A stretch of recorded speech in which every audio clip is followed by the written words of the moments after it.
Our programming all started with mass education focused on a particular outcome. By dangling the prospect of free education in front of millions of American parents, you were able to trick them into relinquishing their children to the states. That way, for 8 to 12 years of a child's most formative years, you get to condition them to be exactly who you want them to be. You get to decide what they learn and don't learn. You get to decide how they see the world. You get to teach them that if they don't follow orders exactly to the T, they are a failure. I can't believe it. The whole system was invented around the world. There were no public systems of education really before the 19th century. They all came into being to meet the needs of industrialism.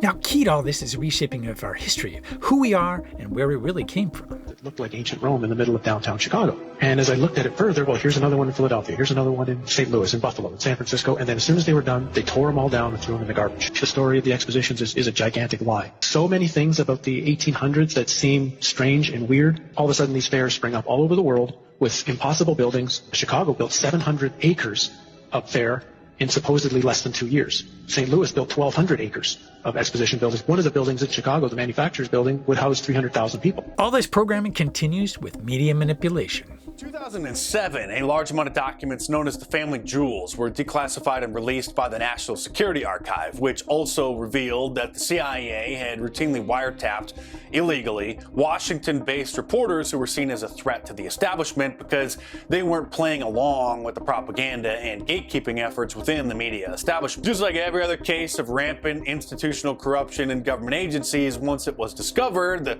CIA claims to have ended the program, which is laughable. Which brings us to now. And the real question is this the worst time in history? Just that every generation that lives the present think that they are living the worst time in history. Again, all of what's transpiring is designed purposefully to keep us in a constant state of fear, a constant struggle, and a state of war that further controls and manipulates us. They're getting people psychologically, predictively programmed for the big one. Okay, those in power that are transitioning us to a new system and collapsing the old, they want to keep things hunky-dory for themselves while they run the wealth transfer, reset the system. They just want the fear out there that this is possible, that this is coming, for more control. And this just helps them cement the new system. I do believe that we're going to have an event like this, but it'll be very localized in nature, and it'll much be used for propaganda. Part of the result of all this is many good people being unaware of their contribution to it all. Multiple competing visions and multiple competing agendas for what our lives should look like and what our planet should look like. And they are happening layers within layers within layers. That on some of those layers, there are people working that are simply pawns. They don't know what is happening. It's just their job. They're just trying to make a living and feed their kids. I know people in some of those organizations, and they're good people. They don't understand the role that their lives are playing within a framework of a bigger picture, and the framework of a bigger picture.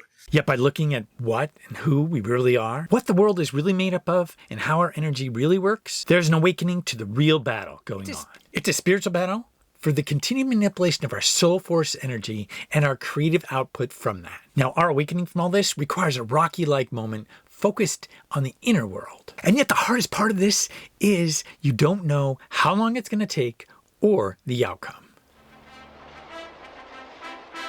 The Rocky cutscene lasts 2 minutes in the movie, but it can last 5 years in real life. There is no background music. There's no audience waiting to cheer for you, and you don't know that you're going to beat Apollo Creed. You don't know if it's going to work out. But taking to the other natural extreme, if you did know and you were guaranteed that it was going to work, it wouldn't be worth it. We want a guarantee from a world that doesn't give any. And the fact that it doesn't give a guarantee is what makes it worth it. To the person who is still, plugged in and waiting for someone to save them, someone will save you, but it's you. Future you, the better you.